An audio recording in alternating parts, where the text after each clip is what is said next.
Hola, ¿qué tal? Bienvenidas y bienvenidos. Gracias por acompañarnos una vez más en estas cápsulas. Mi nombre es Enrique Ventura Marcial. Soy director de Admisibilidad, Orientación e Información del Consejo Nacional para Prevenir la Discriminación. Bueno, primeramente decir que en una cápsula anterior, ya hablábamos del marco general del derecho a la libertad de expresión. Propiamente ahora, cuando hablamos de la perspectiva antidiscriminatoria, es prácticamente lo siguiente. Hay un derecho a la libertad de expresión que decíamos que es muy importante en todo Estado democrático, pero también tenemos un derecho a la igualdad y no discriminación que está establecido en el artículo 1 constitucional. Además, este artículo 1 constitucional establece una obligación para todas y todos de conducir nuestro actuar en un marco de respeto de los derechos humanos, dentro del cual se encuentra comprendido el derecho a la no discriminación. Y es a partir de este test antidiscriminatorio que el actuar de los actores o actoras políticos en una contienda electoral deben regirse al momento de dirigirse a la ciudadanía para incidir sobre su voto. Esto es, dentro de los discursos que están que comúnmente emiten las actoras o actores políticos en la contienda electoral, en muchas de las ocasiones se recurre, sin saberlo, porque esto puede ser intencional o no, a emitir mensajes en los que se reproducen prejuicios o estereotipos negativos sociales sobre ciertas personas o grupos de personas para hacer alusión hacia alguna persona que está contendiendo hacia alguna candidatura. Un discurso discriminatorio es justo cuando al momento de hablar, cuando al momento de comunicar, de manifestarnos, recurrimos siempre a este recurso de estigmatizar, de incluso de prejuiciar, ¿sí?, en agravio de una persona con el afán de denostarla, ¿sí?, con el afán de restarle valía a su persona o incluso también, más bien a su persona, pero también con motivo de ello a las manifestaciones que esté realizando. Entonces, justo cuando se utilizan estos recursos negativos, estamos hablando de un discurso discriminatorio y que estos discursos discriminatorios de ninguna manera abonan a los procesos o comicios electorales. Los procesos o procesos electorales, desde esta óptica antidiscriminatoria, tienen que abonar justo a la contribución de ideas, ¿sí?, que fomenten un diálogo para encontrar las mejores, las mejores normativas o deliberar o determinar las mejores decisiones plurales sobre ciertos temas. Sí, justo cuando hablamos de la reproducción de prejuicios y estereotipos, decía que generalmente es para referirse hacia ciertas personas o grupos de personas o haciendo alusión a ese grupo de personas en situación de vulnerabilidad, y que pueden ser aquellos grupos como las personas con discapacidad, puede ser como las personas indígenas, como puede ser las mujeres, como puede ser las personas de la diversidad sexual. Generalmente sobre ellas aún todavía hay prejuicios y estereotipos negativos, y que justo el que en las contiendas electorales se haga alusión a estos prejuicios en relación a estos grupos en situación de vulnerabilidad para denostar al oponente en la contienda electoral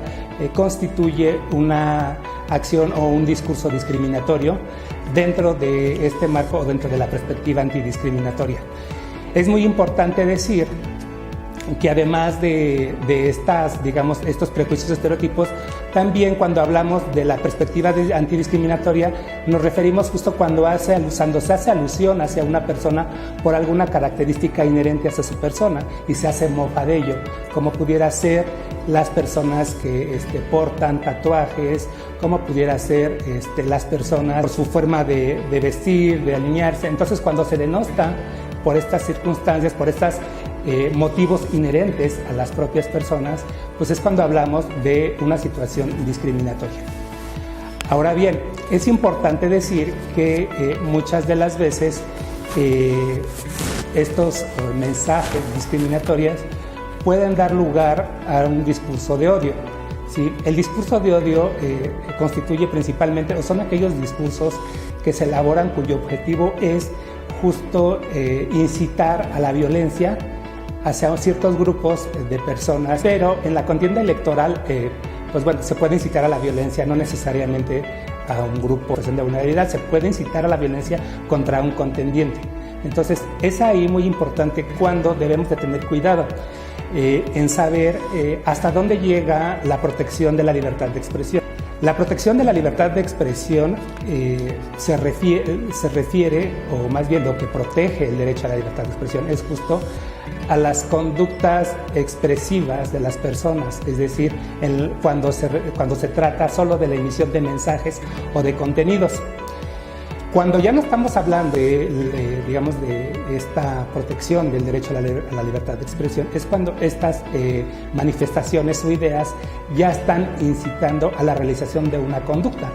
como por ejemplo el discurso de odio, que ya lo expliqué, y que se refiere justo a la incitación de la violencia y que generalmente las consecuencias son de tipo jurídico y que puede derivar en responsabilidades que van desde una responsabilidad administrativa a civil, pero también a una responsabilidad penal. Un discurso discriminatorio lo identificamos cuando en la emisión del mensaje se utiliza el prejuicio, el estereotipo, o incluso se estigmatiza, ¿sí?, en función de ciertos grupos en situación de vulnerabilidad, como ya lo mencionaba hace un momento. Y generalmente tiene que ver justo pues, bueno, con la emisión del mensaje, justo tiene que ser haciendo alusión a una característica de este grupo en situación de vulnerabilidad sobre el que se hace la denostación, ¿sí?, y que se realiza con el ánimo justo de restar valía o denostar tanto a la persona como a las manifestaciones o incluso a las propuestas sobre la candidatura que esté contendiendo, ¿sí? Para ello, incluso también tenemos una herramienta muy importante. Tenemos que atender a los diversos tratados internacionales y a las diversas opiniones que se emiten por diversos organismos también internacionales en materia de derechos humanos, pero un instrumento que es muy idóneo para justo identificar estas conductas, sobre todo el discurso de odio, es el Plan de Acción de Rabat de Naciones Unidas, ¿sí?, que establece justo los parámetros sobre los cuales versan las manifestaciones y sobre los cuales podemos realizar justo una identificación de aquellas manifestaciones que pueden generar alguna responsabilidad de tipo administrativo, civil o incluso penal, y aquellas conductas o las manifestaciones discriminatorias, que pueden caber dentro de estas manifestaciones que, si bien no tienen como consecuencia una responsabilidad civil, penal o administrativa, pero sí pueden generar, o más bien generan, una preocupación en términos del civismo, la tolerancia y respeto de los derechos de las personas. Esta es la forma en que podemos identificar un discurso antidiscriminatorio. Ahora bien, ¿cómo poder contrarrestar estos discursos discriminatorios? Bueno, es muy importante que para revertir estos discursos discriminatorios pues se realicen acciones que vayan contrarrestando este tipo de manifestaciones. Y la propia Convención Interamericana de Derechos Humanos ha dicho que la mejor forma de diluir este tipo de mensajes es a través de acciones preventivas y de educación que permitan revertir justo estos mensajes, que permitan hacer conciencia a la ciudadanía del por qué está mal la emisión de estos mensajes y cómo a la larga finalmente sí tienen efectos nocivos como las situaciones de discriminación o pero aún los discursos de odio que hablaba hace un momento. Entonces es muy importante justo este tipo de acciones, aunado a estas acciones preventivas que hago mención. Es muy importante también incentivar a las y los actores políticos y a los medios de comunicación, que son muy importantes dentro de las contiendas electorales,